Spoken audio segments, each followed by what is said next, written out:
Hello, everyone. It's Jerry at the Fledge, and welcome to another episode of Every Damn Day. And today I'm sitting in the sanctuary here. I've got a No Rules t-shirt on that Dustin Grimes made for me that exemplifies kind of our values, not rules philosophy that we have around the Fledge.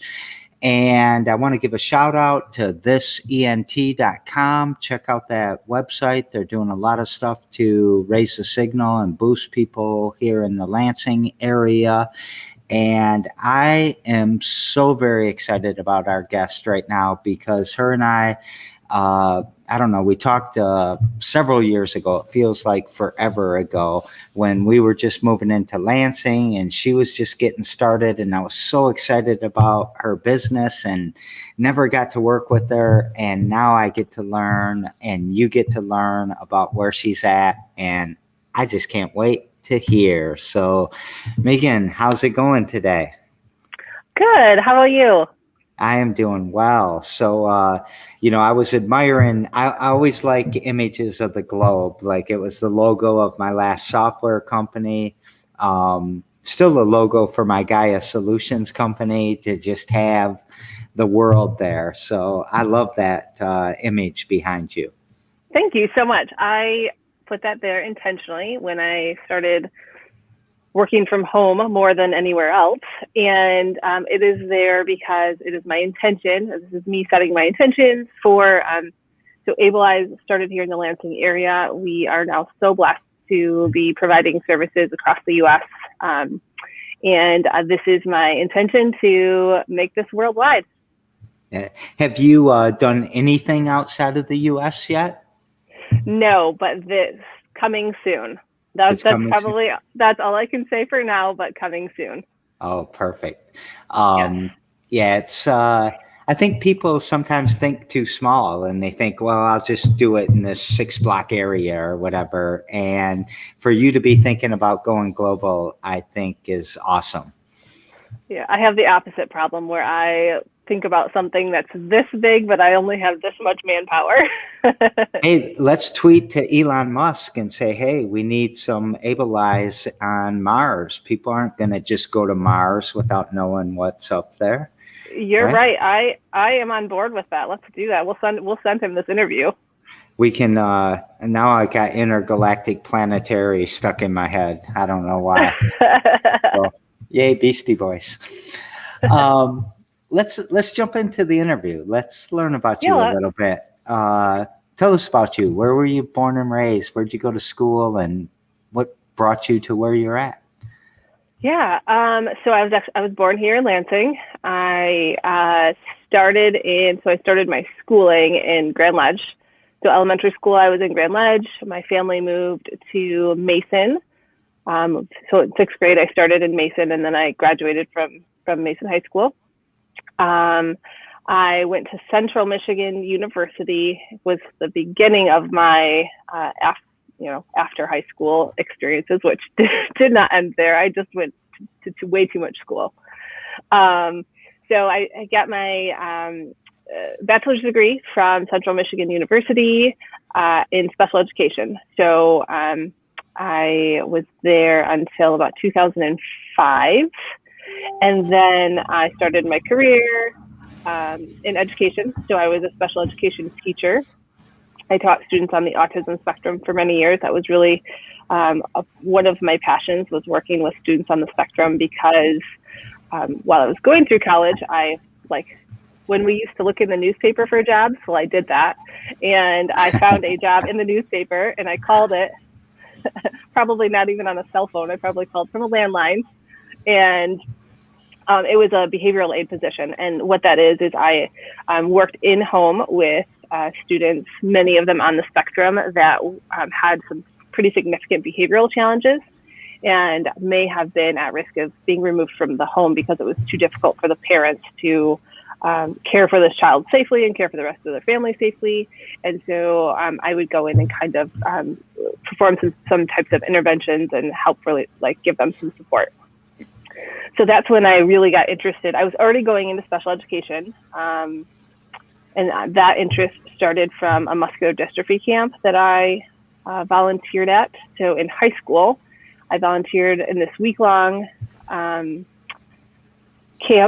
and I was an attendant, and I had a camper, and so for 7 days, day in and day out, I was just caring for it. It was so much fun. It was more than just caring. It was. I mean, we had Harley parties and proms, and all of these really cool experiences that maybe some of those children may not have otherwise experienced. Had equipment to help move children from their chair into the water, because again, that might not be something that everybody experiences. So that was just like a really eye-opening. That's probably the beginning of what I think is my life purpose. So can I ask you a question real quick? Yeah, of course. I don't love this title of this movie and all of that because I'm just uncomfortable with it, but it's called Crip Camp and it's on Netflix. Did you watch that? I actually haven't watched it yet. But I'm very much network in the disability world and with other people in this space. And it is, I've heard, really great. It made me cry throughout so many parts. I mean, it is an amazing documentary. Oh, it's just amazing. I need to write that down to make sure that I do that this summer. Take some time to watch that. And if you don't mind, I'll just say it's the people that all kind of had a common theme around this camp that really made ADA come to life in America and really changed Richard Nixon's mind about it. And it's an amazing story. It's amazing. I would love that because of course I'm very passionate about ADA, and I'll kind of get into that also. One of the things with ADA is that that it has been an incredible movement in our society for creating a more accessible community for people with physical disabilities. One of my hopes and dreams for, and hopefully Able Eyes can be a part of that, is to make ADA or include people with invisible disabilities. So someone that has autism or anxiety or a traumatic brain injury, that might not be a visible disability, but it is definitely something that can interfere with somebody's ability to go out into the community and have experiences. Yeah. So I'm sorry, I feel like I interrupted you, but no, that's okay. The image of, like you guys picking up these kids and the smiles on their faces and the inclusion, inclusion, everyone's been throwing it around for a year, but to some of us, it really means something way before then, I guess. Yes. Yeah. Yes. So. And so I think through that experience, if you were to ask me what I think my life's purpose is, I would say that it is to help people have experiences in life that they wouldn't otherwise have. And I think that MDA Camp does that. Able Eyes does that. I have dreams even beyond Able Eyes of like having accessible RVs and private jets that are accessible and can help people travel more easily. So like I said, my dreams are so huge. Like I want to have private jets. Like who says that? It's amazing to have, why think small? Yeah. I think sometimes we limit ourselves so much that, I don't know, it holds us back. I love that you're thinking global. Actually, we're thinking intergalactically, right? That's right. We went beyond global, so I'm going to have to add some planets up here. That's right. We're going to talk to Elon Musk and tell him, hey, man, we need to hire Able Eyes to check out Mars. Yeah, absolutely. So on your journey, I kind of interrupted it. Like I said, you were talking about that MS camp or the muscular dystrophy camp. And what else? What happened after that? So that's a really, really important part of my story because that's where I met my one of my best friends, Jessica. So Jessica was actually, for those that are watching this, I do have a picture of her that I will show. This. Hey, Jessica. That is Jessica. Jessica was my camper that first year and years beyond. And Jessica and I became the best of friends. Even beyond camp, we got together often. They lived on the other side of the state, so not all the time, but definitely would make efforts throughout the year to get together. Jessica and I ended up living together at Central, so I was kind of getting into the whole Central Michigan experience. And so my last year at Central was her first year at Central, and I was like, "Come on, Jess, let's do it! Like, this is the time. It's now or never. I'm here. We can live together. I can, show you the ropes," because she was going to community college at the time. So miraculous, I didn't think that there was any chance in the world that she would do it or her parents would let her go. But they did. They're the most supportive family in the whole world. And so we lived together for, like I said, my last year at Central. And she ended up staying there for almost had completed her master's degree. So she finished her bachelor's, was working on her master's when she actually fell quite ill. And because muscular dystrophy is a degenerative disease, things like a cold or a chest cold can be really detrimental for someone because they don't have the ability to cough up phlegm maybe the rest of us do. So she ended up getting pretty ill. She moved home, and about a year after that, she passed. And so much of what I do is in honor of her. She knew about Able-Eyes. It was a dream of mine before she passed. We had amazing experiences at Central. Don't get me wrong, we made everything work. If we wanted to get into a house party, there was always somebody that was willing to lift up her chair and get her into a house party. So we made everything work, but would it have been easier had we had something like Able-Eyes? And I guess I haven't really fully explained what it is. So what we do is we provide, I'm just going to say real quick, and then we'll get back into it, is providing virtual tours of the inside of public places.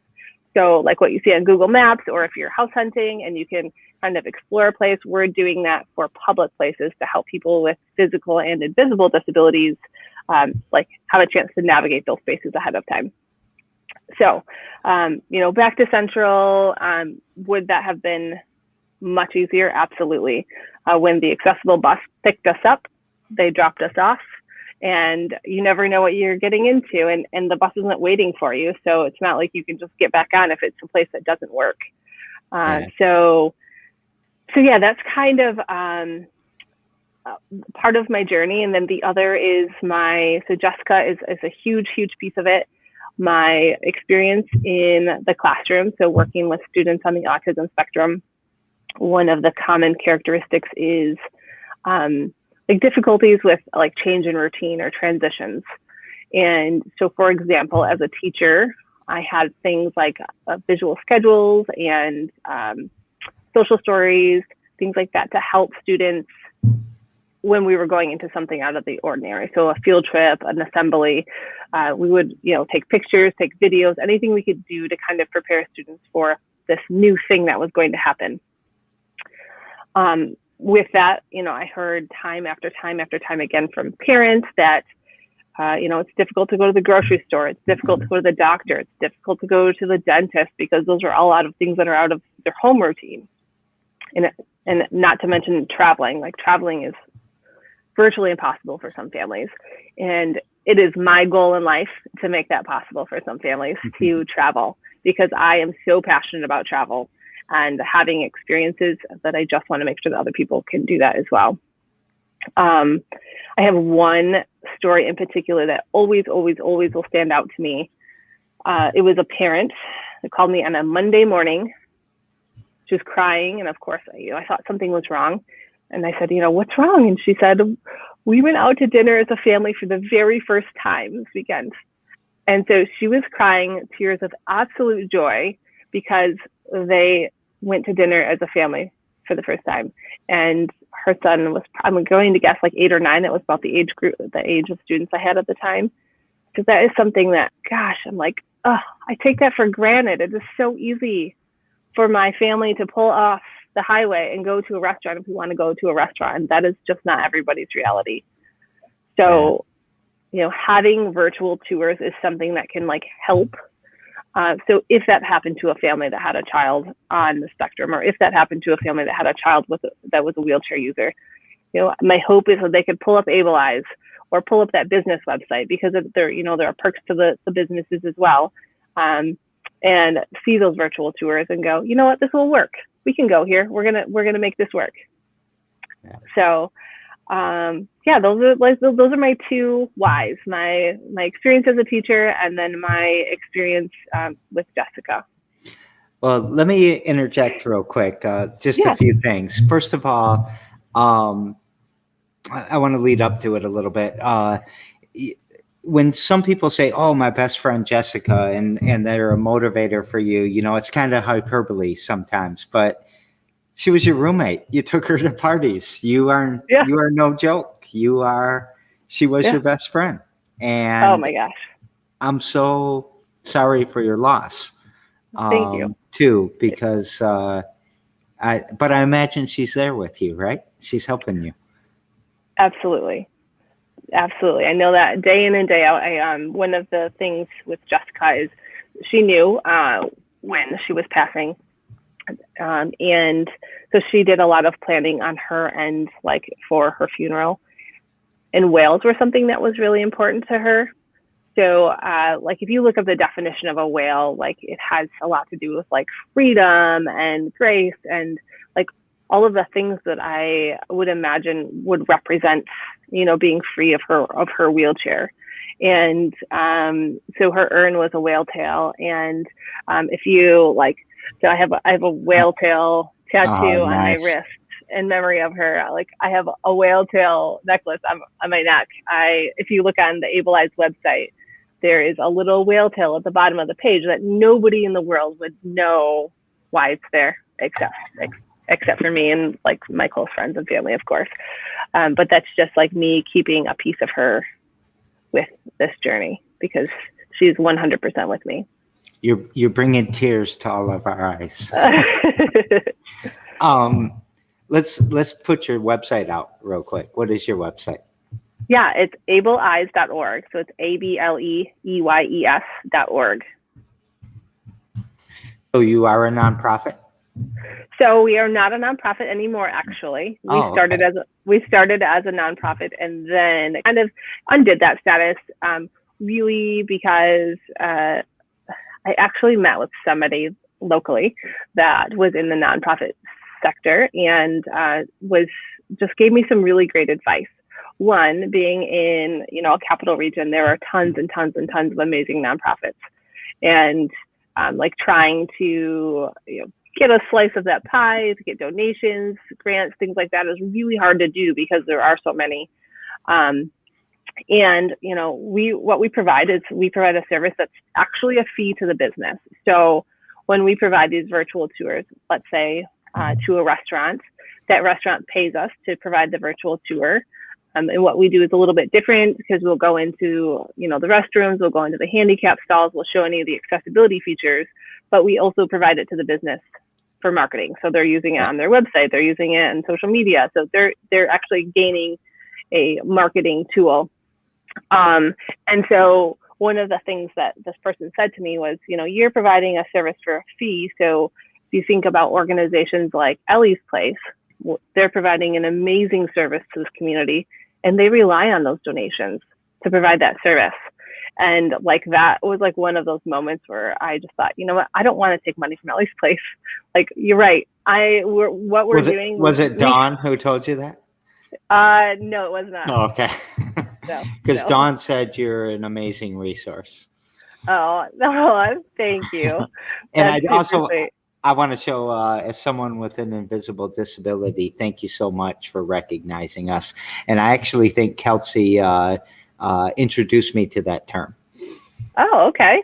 Oh, that means so much to hear, to just hear feedback from people, because, it's again, when you take on a beast that's so big, it's, you don't always know what impact you're actually able to make. Yeah.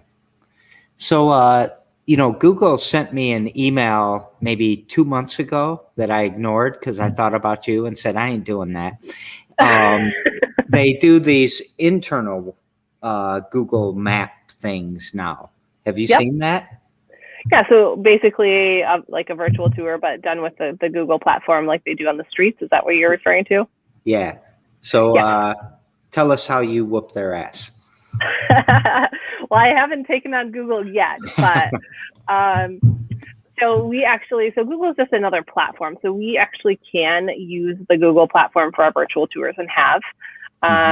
We actually work with a local company, 360 Photo and Design. They, like, if we were to do a Google tour, we would use them to do that. A couple examples are outside parks, things like that. Some of the other cameras that we use don't play nice outside. So if it was a park or someone that wanted to feature something outside, we probably would use Google. And then also, like, we did a virtual tour of Abrams Planetarium on MSU's campus, and they chose Google because of the type of format of those pictures that are taken can be shown on their dome. So so they wanted that type of technology so that it could be something that they could share on their dome. They could be, doing a show and say, if you let me show you where the bathrooms are, they could actually like show that up on the dome. So that's pretty awesome. Yeah, no, it's really cool technology. It also can be some of it can be used with VR goggles. So if you really want to get immersed into a place, throwing on VR goggles and going to like our website, you can click on the VR goggles in the like lower right hand corner, and it will like fully immerse you into that space. But I will warn you, just sit down if you try it, because it is a little like it's a little offsetting. Yeah, we've been playing around with virtual reality and augmented reality, and I don't know, it's cool, but man, it can turn you upside down really quick. Yes, when I used to go to trade shows and kind of bring Able Eyes, try to share Able Eyes and what we're doing. I would always bring the VR goggles, and it was something that definitely would draw people to our tables because they wanted to try it. Yeah. So let's focus more on Able Eyes for a second. I mean, we've been talking about it, obviously. Yeah. But what are some of the things that you're doing right now? Do you have any events going on? We've got your website out there. Let's talk about some of that. What's happening? We don't necessarily have any events. Basically, kind of since we switched out of the nonprofit world, we haven't done a lot of events. But I mean, really what I have been focusing on, particularly through this pandemic, has just been exposure. I've been networking like crazy. Pre-pandemic, I was, of course, driving to meetings. I was driving all over the state to have meetings with different places. And with this new found virtual Zoom meetings that people are now comfortable with, I have been able to meet the most amazing people across the world. I feel like I have just been so blessed to learn about so many people in this disability space that have amazing stories and amazing journeys and are doing so many cool things to change the world. And so that's just been a huge focus of mine, is just like collaborating with others and learning about other people's journeys. And of course that leads, down the road to partnerships and things like that, but that's not my like first intent. I love meeting new people, and we've been able to expand still through this. And actually, speaking of the pandemic, that has been an interesting journey for us, because now everybody understands isolation, and everybody understands the anxiety of going to a new place, or going to a place that you're unsure of, or going to a place for the first time in a year and 3 months. So there really can be benefits to people of all abilities when a business has a virtual tour. So we've had businesses reaching out to us a ton more because and schools are using virtual tours for virtual field trips, and like the uses are just, it's becoming so much more common, where I think early on it was still like kind of cutting edge technology, so people weren't sure of its value, and now it's something that people are really familiar with and comfortable with and excited to be a part of. So did that switch your market segment at all? So it certainly doesn't change our mission and vision. I will never lose the accessibility piece, the heart of the accessibility piece. I will say one of the things that we have changed over the last year is expanding into like a subscription model. So pre-pandemic, we were out there providing all of our virtual tours, or majority of our virtual tours. But now we have a subscription model. So if a business already has a virtual tour, they instead of paying us to go in and redo it, really our stance is some information is better than no information. So even if it doesn't go into the handicap stall, there is some information in their virtual tour that's going to help a person. So maybe it doesn't help the person that needs to see that handicap stall, but maybe it does help a child that has autism access that space, or a family that has a loved one with autism access that space. So now businesses that already have a virtual tour can subscribe, and then their virtual tour is added to our website. And what that does is our website kind of works like Yelp. So if you put in your zip code, it will pop up all the virtual tours in a particular area.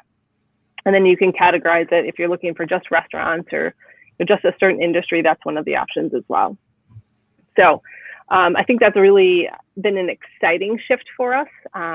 It's a little bit less about providing the service and the actual service, and more about providing a resource for people to access our website, which is free and will always be free. Yeah. So let's say that I want to go somewhere here in Lansing, and I want to do this virtual tour to get my, son or whatever used to what they're going to be seeing. How many people in Lansing are participating? And I don't know how you measure that either. Yeah, that's a great question that I don't have the exact answer to, but I do want to say that I feel so incredibly blessed to have started Ableize in this Lansing area, because so many businesses are supportive of what we're doing, and so many businesses are participating. I would say like many of the major attractions, like the Michigan History Museum, Impression 5 Museum, several of the libraries, several restaurants.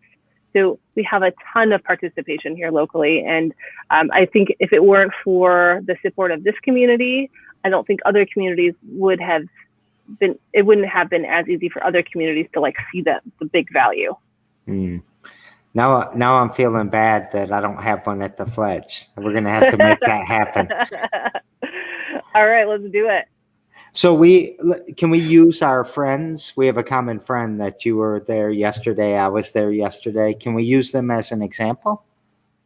An example of? I don't know, just talking about what they've done and how we can use your Ableize to get to know them. Can you explain that further? Can we even say their name? So High Caliber Carding. Oh, right? yes. Okay. Yeah. Okay. We talked about two people, so I was like, oh, right. Yeah, sorry. I was associating with the other person that you interviewed yesterday. Yeah, sorry about that. Oh, that's okay. Now rephrase the question now that I know who we're talking about. Yes, they are also one of our Ableize partners. And something exciting about High Caliber is, hopefully I can tell this, sorry if I can't, but they are expanding and they're doing some amazing things.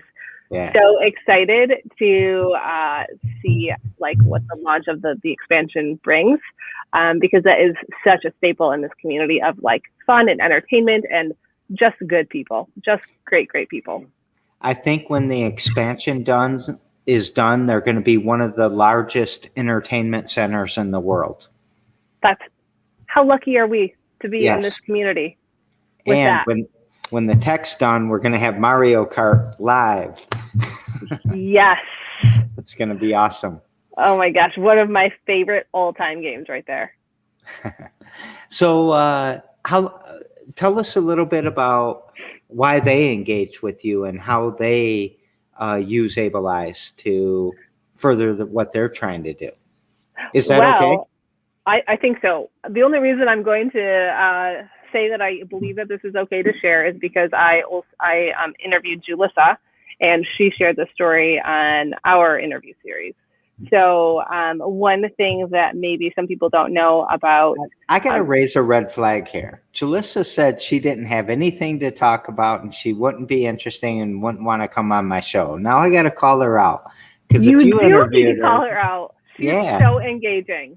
I think if we say Julissa 3 times, she has to come on the show. So one more time. All right. Sorry to interrupt. No, she was an awesome interview. But one thing that maybe some people don't know about Julissa and Jordan is that Jordan had a biking accident in the spring. So right after the pandemic started, he was in a dirt bike accident, I believe, and as a result was, in critical care for some time, and he was in the hospital and was using a wheelchair for a while. And so they were unexpectedly experiencing what it's like to have a disability or to live with somebody that has a disability. And so they gained this huge appreciation for how important any accessibility service is. And so she reached out to me and said, this is what's going on. I think that this is so valuable for what we do. And we'd love to learn more. So, and then the rest is history. Yeah. And so you guys did a tour, I think about being there yesterday and all of the lights that they have. Mm-hmm. Like, is that something that you've got to consider when you're doing one of these tours, like epilepsy, for example, with the flashing lights or virtual reality? And I mean, there's so much here in the space to consider. Absolutely. And so because the virtual tour is actually photos, it's a sequence of photos that kind of feels like a video because you can move from space to space. It wouldn't necessarily capture any sort of strobe. There are really awesome organizations out there. This is not local at all, but I actually just talked to her earlier today. There's an organization called the PALS Experience. It's out of Arizona, and they do something for sensory needs. So they do videos with a video camera where they'll walk through and kind of prepare people for things like strobe lights or loud noises. Or so I was just watching one of their videos today, or I was watching one of their examples today about getting on an airplane. And so they're the actual audio of the airplane sound was on there, but kind of showing some alternatives if you need headphones or if you need earplugs. These are options. So there are really great organizations out there doing things that kind of help with some of those sensory needs. And if PALS Experience and Able Eyes were working with the same organization, we would highlight that under our virtual tour. So let's say High Caliber had both of our services. We would have the virtual tour, and then we would take a link to their PALS Experience and link below so that somebody could get as much information as they need. Yeah. So what's your vision here? What you're going to go galactic. Okay. You're going to go global first. I guess I'm not asking my question right. What's next? Oh gosh, what's next? I'm just going to keep following my heart. So that is my other tattoo. Whoops, I can't get in the camera, but I have one right here that says "Follow your heart." Here, I'll go back more. Oh, we can see the whole world now. Yep. So there's my "Follow your heart," and so that's just kind of what I've done this whole time. Is I'm kind of letting the journey lead me instead of trying to lead the journey. I have had times when I've been trying to lead the journey and it doesn't go that well. So, as there's a need out there, I hope that people reach out to us, and as people, know of somebody that could use this service, I hope that they share it with those people because it's free. It's free to access. And actually, there's one other service on our website that I guess I should point out because there's a local connection there as well. So we have the virtual tours, which is kind of like the main part of our service, but we also have a video modeling library. And what that is it is a library of videos, like YouTube videos. And they're like how to or what to expect, like how to brush your teeth, how to tie your shoes, how to fold a shirt, like kind of some daily living skills. And it's a research-based strategy for working with students on the spectrum, something that I use in the classroom. And like I was creating these videos, the teacher in the next room was creating these videos, like everybody's creating these videos because they work, but there isn't like a common place to find them. And so when we started Ableize, I thought like, this would be perfect. A perfect place to kind of curate some of these videos so that people can go to just one place. So these are not like high budget videos. They're made with iPhones and iPads and things like that. They're user created. So people, either teachers, parents, individuals themselves. We work with a lot of schools. So MSU is the local connection I was speaking of. We've worked with several of the MSU programs, the MSU Honors College, the virtual spring break, and they will create these videos based on requests that we've received. So on our website, you can request you could request a place where you'd like to see a virtual tour, and we would reach out, or you could request a video modeling skill. And so when that happens, we just collect this list of skills. And when we have a group reach out to us, we'll say, hey, here's some requests that we've had. Go at it. See what you got. Yeah. So MSU has been awesome. I'm so grateful for everything that they've provided. And we get a lot of positive feedback from our virtual video modeling library. So many words. Yeah. So one more thing, and then I'll ask you a different question. But a couple weeks ago, my sister-in-law was on the show, and the show was called Living with Autism. And Nico, who is her 21-year-old son, I think now, is nonverbal, but he will, he'll scroll through videos all day long, right? And he watches them and he laughs and he smiles. And, it's always curious to me what he's watching because I never look, and I haven't looked. But it's a lot of like music videos sometimes and a lot of little game things. How do you, somebody that's nonverbal like that, how do you know that they're getting the experience that you want them to get? And I'm only asking you this because I'm pretty sure you have the answer. So actually, when I was a teacher, that was really primarily the population I was working with. So I worked at a center-based program in Jackson. Center-based meaning the whole building was a special education building. And that only happens, like inclusion is like, first and foremost, like if a child can be included, by all means, they need to be with, age-appropriate peers. There are some students that either have, medical needs that maybe would make it more difficult to be in a public school building, or behavioral needs.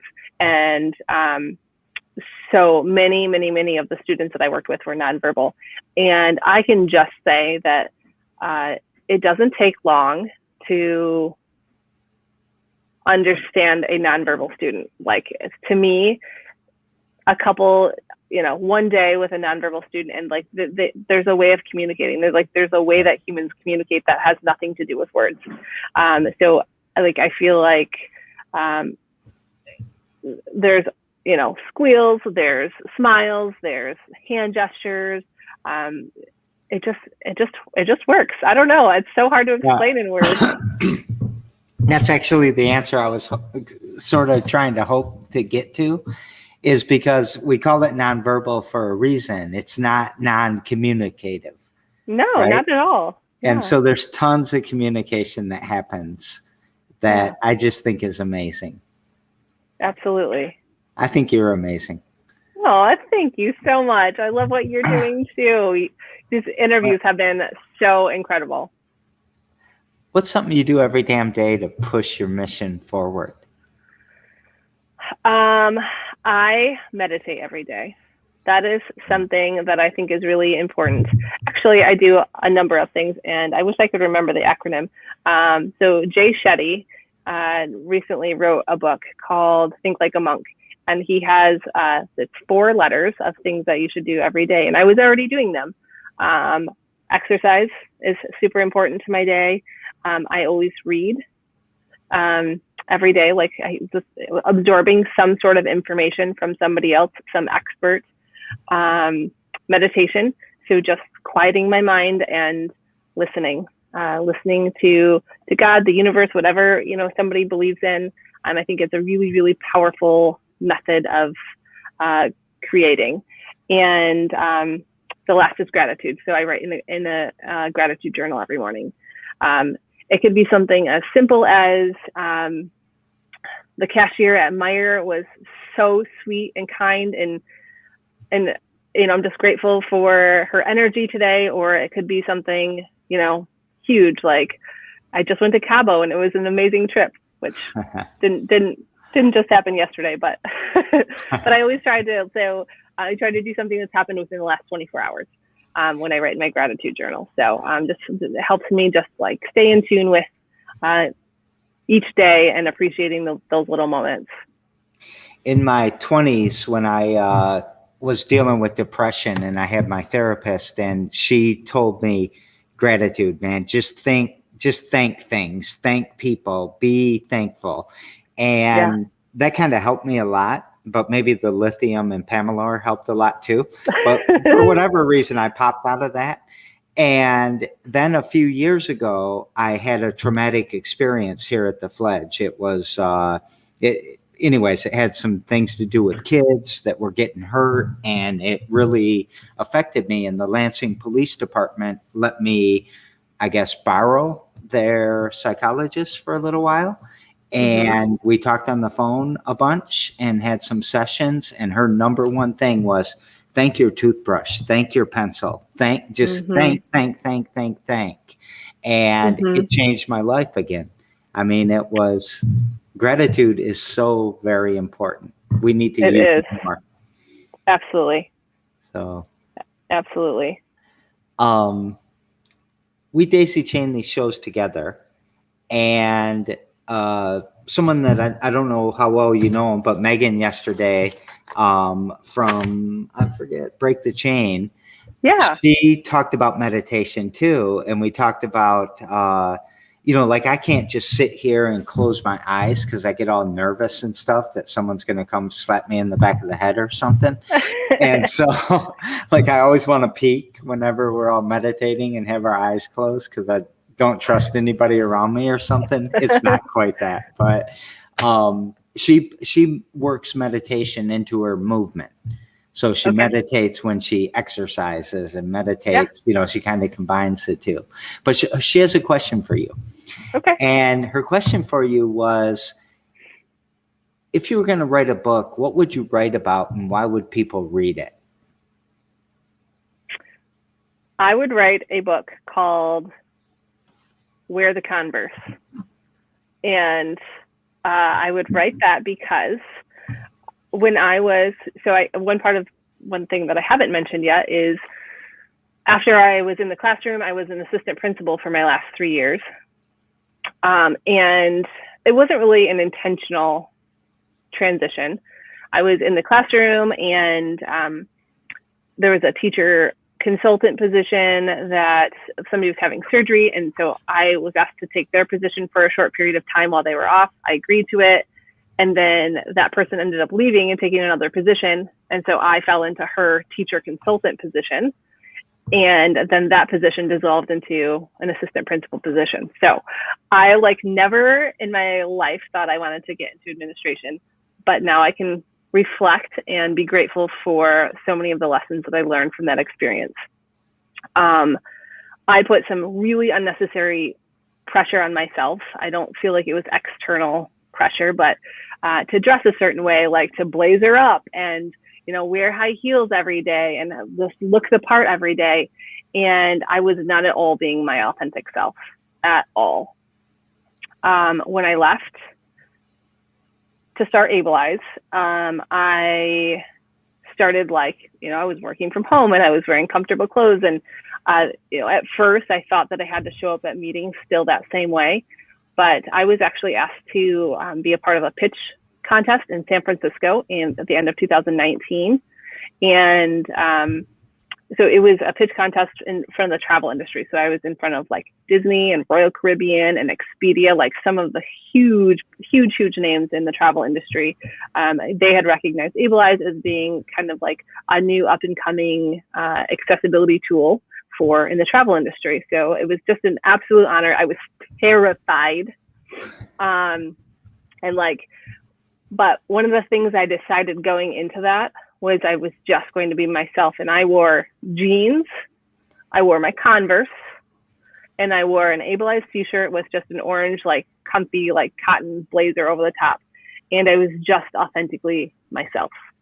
And from that day forward, I stopped putting that unnecessary pressure on myself. And I feel like the whole world has become a lot easier to deal with. Since I just started wearing Converse. I don't have to wear heels ever again in my life if I don't want to. Yeah, break those heels off and get rid of those. Yep.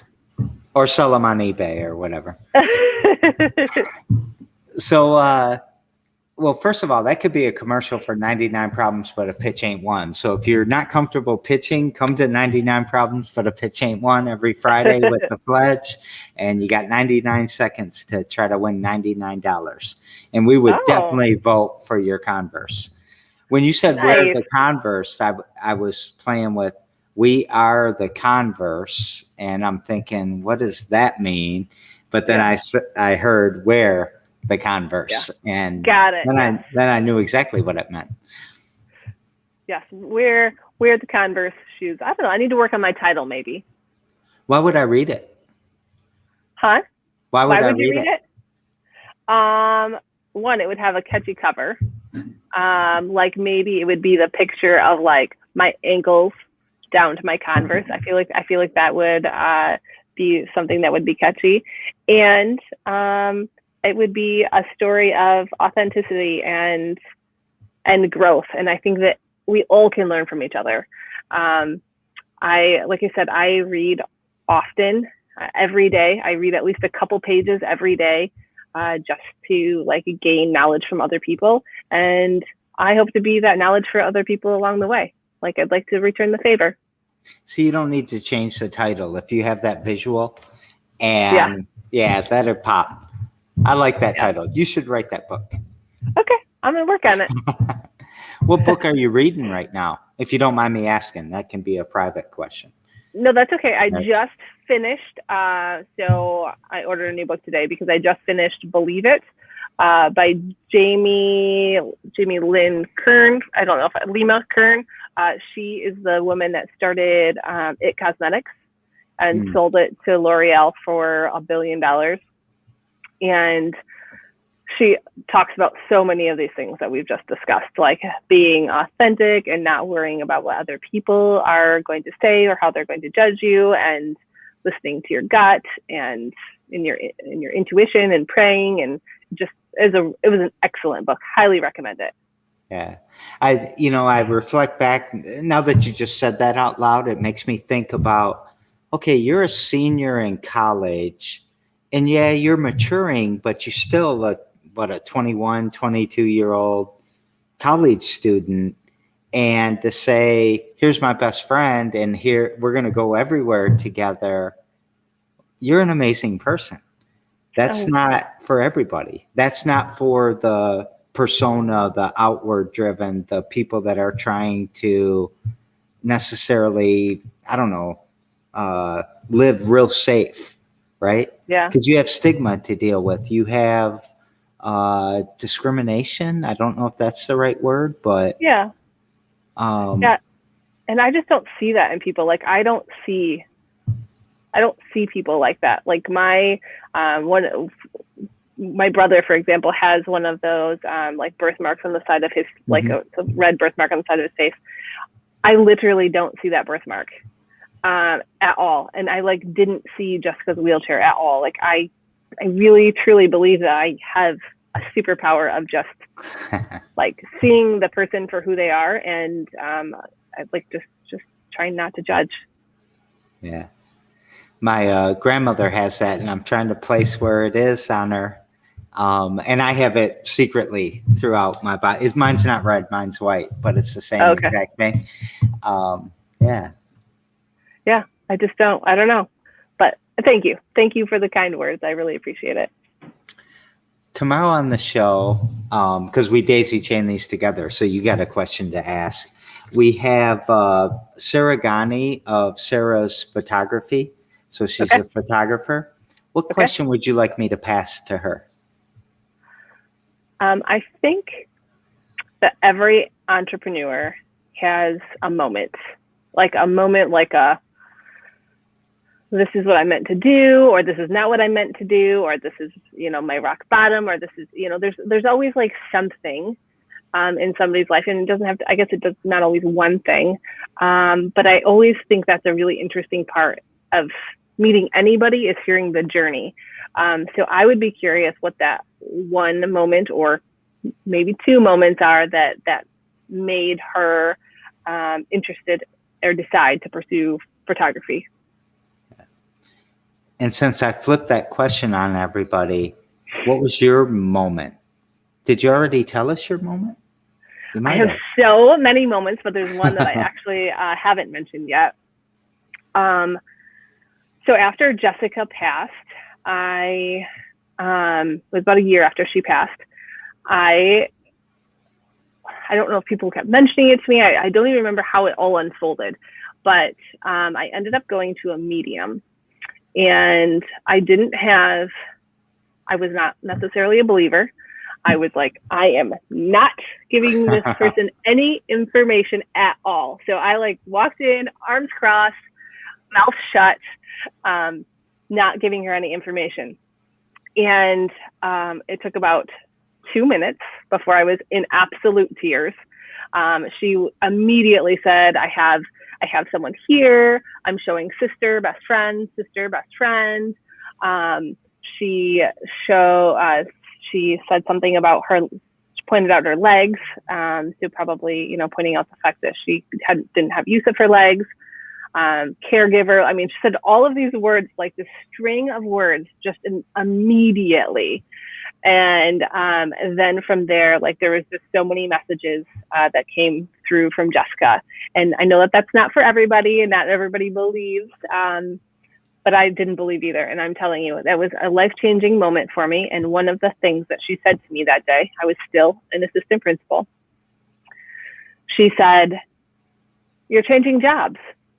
And I was like, well, no, not really. Like, I mean, maybe eventually. I don't have anything lined up. I said, I might be an assistant principal for another year. We'll see.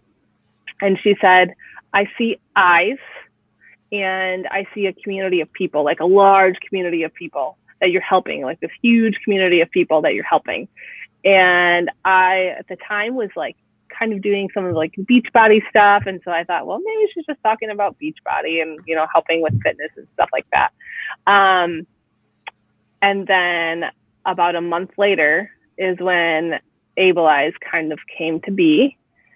And I didn't even put it together until, like in March or April.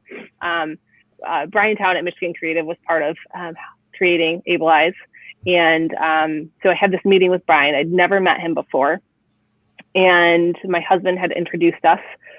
I kind of like pitched this idea that I had for so many years. And like I said, Jessica knew about this idea from when she was living. I just wasn't brave enough yet. And then about April, started kind of like developing Able Eyes. It didn't have a name yet. And it was probably like June when I realized, like when I put 2 and 2 together, like, wait a second. She told me that. And like, here we are, and we're doing it.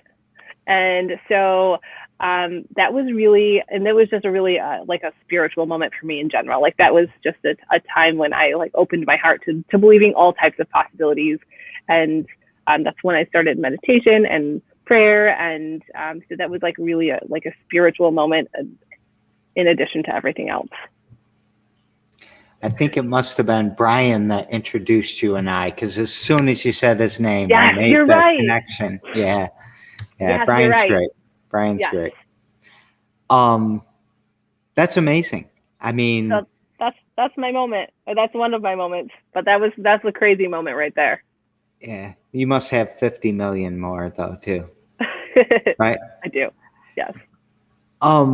We didn't prep for this question, but I sent it in my email earlier, but it's not going to throw you off. I'm going to say 4 words: happiness, sadness, joy, and hope. What do you want to talk about? And why? Joy. Awesome. Nobody And ever picks joy. Joy, because it's one of the highest vibration emotions. Like that's just one of like the highest emotions that a person can feel. So I, of course, want to strive for the highest. Did High Caliber Karting pay an advertisement for that? Because their North signal is joy, North Star signal, whatever Jordan says. Oh, yeah. Joy is what he is really into. But I'm only joking about that. Please tell us more about that, because I want to hear about vibrations, because they can shake the COVID right out of you, right? Yeah, anything's possible, right? Like that's, again, one of the things I feel like I learned from that, going to that medium, is now I just believe that anything is possible, because I did not think that was possible. And so, yeah, one of the things that I strive for, I actually, through COVID, started this practice at my house. It didn't go over very well with my teenager, but I have a chart on my wall that's kind of a spiral, and it shows like the transition of emotions. So from like the lowest emotion of like fear and sadness and lack, like being down here, and what the how you progress to get up here. And so what I encouraged my kids to do is kind of, especially during COVID when things were like scary and we were home and it was unsure, and I wanted to make sure that we were all kind of like striving to try and stay at a higher emotion. So identifying like, okay, I'm at happiness, but I could try to be elated, or I could try to be joyful, or I could try to be grateful. So there are like higher level emotions on the chart, and they're still there. I can see them through the corner of my eye. We want to see them. Well, if you will let me step out of the picture, if you let me step out of the video for 1 second, I can go grab one. We're not CNN. We can do whatever we want right now. Okay. All right. I'll be right back.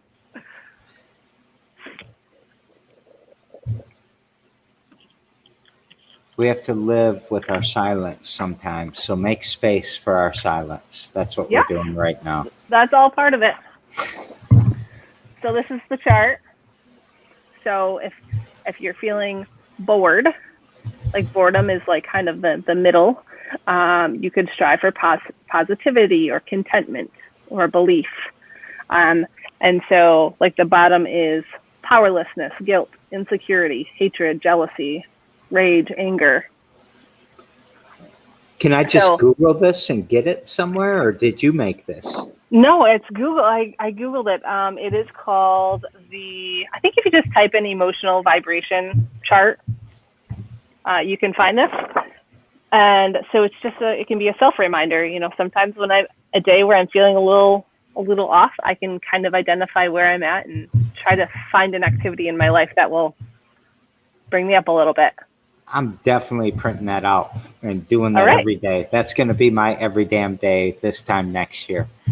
Good. I hope that I can inspire you to do something. And my daughter's she just graduated from MSU with a degree in genetics, but she's all about this vibration thing. And I think she's onto something, because if you think about string theory and physics and the vibrations building up from that, I think we're probably onto something here. I'm super into it too. I read about it in a lot of the books that I read also speak to it. Yeah. And there's another one that's kind of similar to it. This is like a similar one, but I like the other one better. So this is like the hurts, like the hurts of these emotions. And joy is way up there too. But I saw freedom was at the top. Enlightenment is at the top. So enlightenment, Oh, peace, joy, love.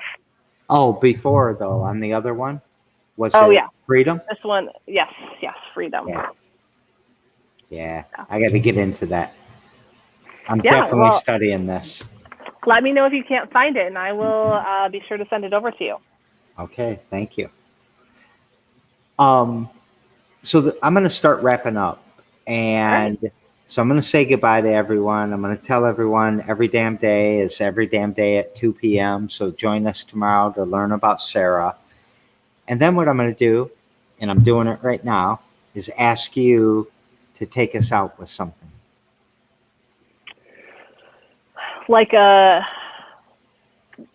something to inspire people moving forward. Is that what you mean? That would be great. You can be deuces, you could be Oh, got profound, you it. could be whatever you want.